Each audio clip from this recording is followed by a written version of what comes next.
மாநகரத்தில் வீட்டிருக்கிற நேரத்தில் சொன்னார், உங்களுடைய ஆதரவு இருந்தால் உங்களோடு சேர்ந்து அனைத்து இந்திய அண்ணா திராவிட முன்னேற்ற கழகம் என்கிற இந்த மாபெரும் இயக்கத்தை நான் காப்பாற்றுவேன் என்று சொன்ன ஒரே தலைவர் அருமையண்ணன், இரும்பு தேசத்தினுடைய கரும்பு மனிதர், சேலத்து சிங்கம், அனைத்து இந்திய அண்ணா திராவிட முன்னேற்ற கழகம் என்கிற மாபெரும் இந்த இயக்கத்திற்கு பொதுச் செயலாளராக இருக்கிற அருமையண்ணன் எடப்பாடியார் அவர்கள் தைரியத்தோடு சொன்னார்கள், உங்களுடைய ஆதரவோடு சொன்னார்கள். எனவே அப்படிப்பட்ட ஒப்பற்ற தலைவரும் இன்றைய எதிர்க்கட்சியினுடைய தலைவரும் நாளை உங்களுடைய ஆதரவால் இந்த நாட்டு மக்களுடைய நன்மதிப்பால் மீண்டும் அனைத்து இந்திய அண்ணா திராவிட முன்னேற்ற கழகம் ஆட்சி கட்டிலே அமருகிற நேரத்தில் முதலமைச்சராக வர இருக்கிற அருமையண்ணன் எடப்பாடியார் அவர்களுடைய மேலான ஆணைக்கிணங்க நடைபெறுகிற புரட்சி தலைவி அம்மா அவர்களுடைய இதய தெய்வம் அம்மா அவர்களுடைய நாட்டு மக்களுக்காக பல்வேறு திட்டங்களை தந்த அம்மா அவர்களுடைய 77வது பிறந்த நாள் விழா பொதுக்கூட்டம் நெய்வேலி சட்டமன்ற தொகுதியினுடைய சார்பாக நடைபெறுகிற இந்த நிகழ்ச்சியை பங்கேற்று வரவேற்புரை ஆற்றியிருக்கிற சகோதரர் குறிஞ்சிப்பாடி மேற்கு ஒன்றிய கழகத்தினுடைய செயலாளர் சகோதரர் வடக்குத்து இரா கோவிந்தராஜ் அவர்களே, நிகழ்ச்சியை நீண்ட நெடிய நாட்களுக்கு பின்னால் சிறப்பாக ஏற்பாடு செய்து சீரும் அம்மா அவர்களுடைய பிறந்த நாள் விழா அவர்களே, செல்வகுமார் அவர்களே, தினேஷ் முருகன், முருகானந்தம், நந்தகோபால், ராமச்சந்திரன், தெய்வகுமார், தனசேகர், ஸ்டாருதீன், தமிழ்மணி, ராஜ்குமார், ஜனார்தனன், டிஎல்கே செந்தில், துரைமுருகன், ராஜராஜன், தனசிங்கு, தனசேகரன், தமிழின காவலன், சந்தோஷ்குமார், இளையராஜா, ராஜா, சிவகுமார், வேலு, செல்வரங்கன், பிரபாகரன், சதீஷ், சவுந்தரராஜன் அவர்களே,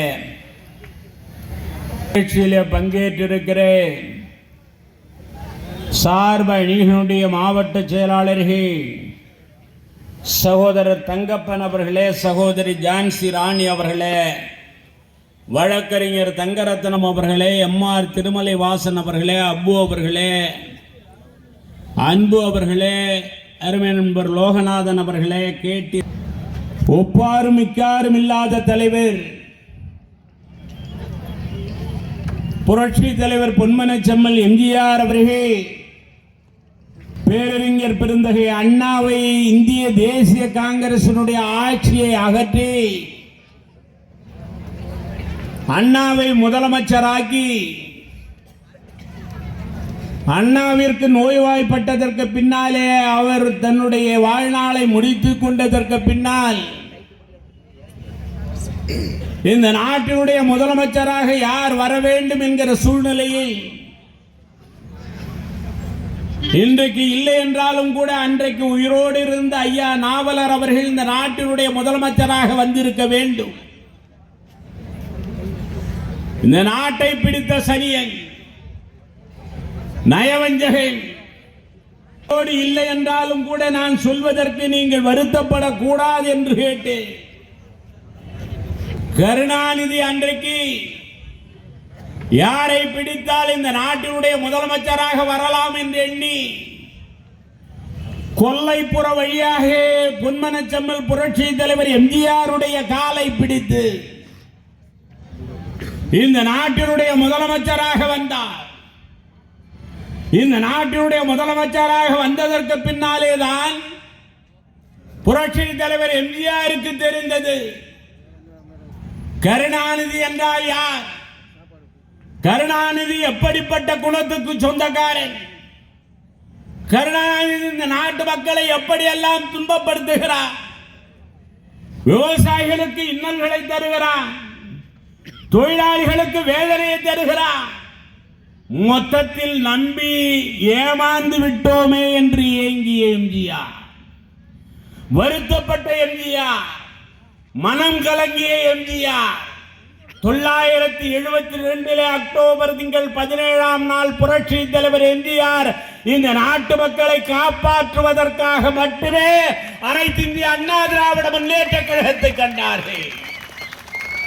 புரட்சி தலைவர் எம்ஜிஆர் போட்ட வித்து.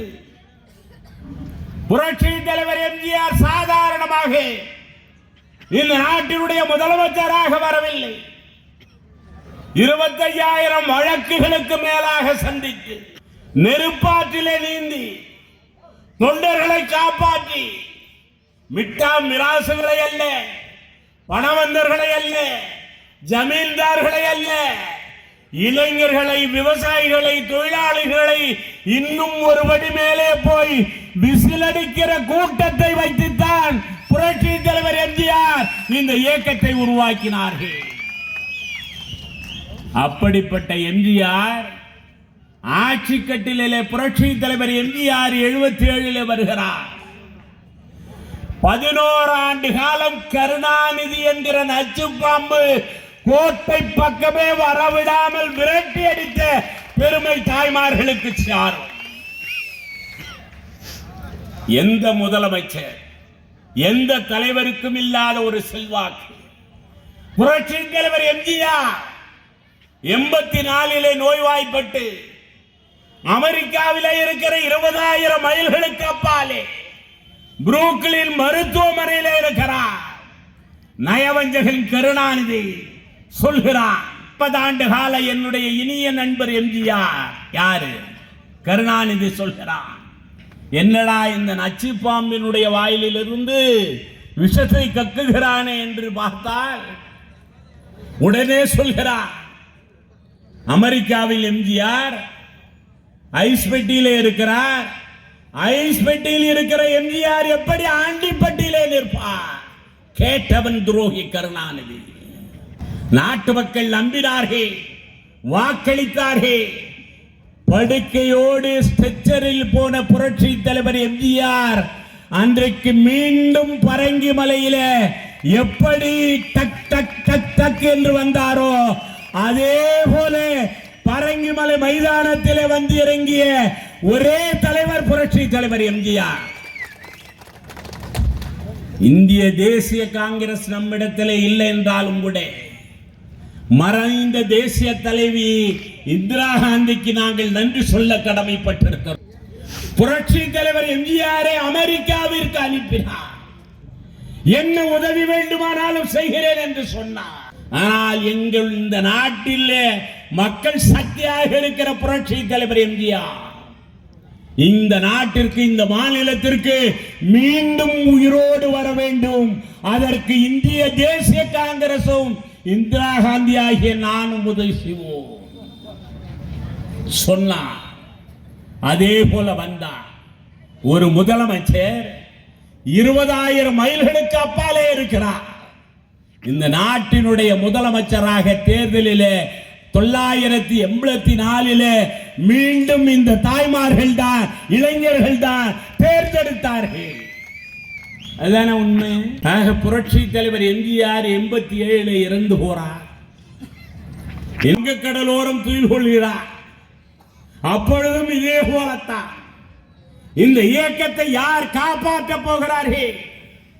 இந்த இயக்கம் எப்படி வாழப் போகிறது? எம்ஜிஆரால் ஆரம்பிக்கப்பட்ட இயக்கம் அல்லவா என்று ஏங்கிய கட்சிக்காரர்கள். அப்பொழுதுதான் நம்முடைய ஒப்பற்ற தாய் புரட்சி தலைவி அம்மா அவர்கள், நான் இருக்கிறேன், புரட்சி தலைவர் எம்ஜிஆருக்கு சத்தியம் செய்து கொடுத்திருக்கிறேன் என்று புரட்சி தலைவர் உருவாக்கிய 17 லட்சம் உறுப்பினர்களை 1.25 கோடியாக உயர்த்தி இந்த நாட்டிலே முக்கடல் சூழ்ந்திருக்கிற பாரதத்தில் 3வது பேரியக்கமாக உருவாக்கி மீண்டும் புரட்சி தலைவர் எம்ஜிஆருடைய வரலாற்றை நிரூபிக்கிற வகையிலே 11 புரட்சி தலைவி அம்மா அவர்கள் 16 மீண்டும் முதலமைச்சர் புரட்சி தலைவி அம்மா அவர்கள் 32 ஆண்டுகள் கழித்து மீண்டும் வரலாற்றை உருவாக்கி காட்டிய ஒப்பாரும் இக்காரும் இல்லாத தலைவி டாக்டர் புரட்சி தலைவி அம்மா அவர்கள்.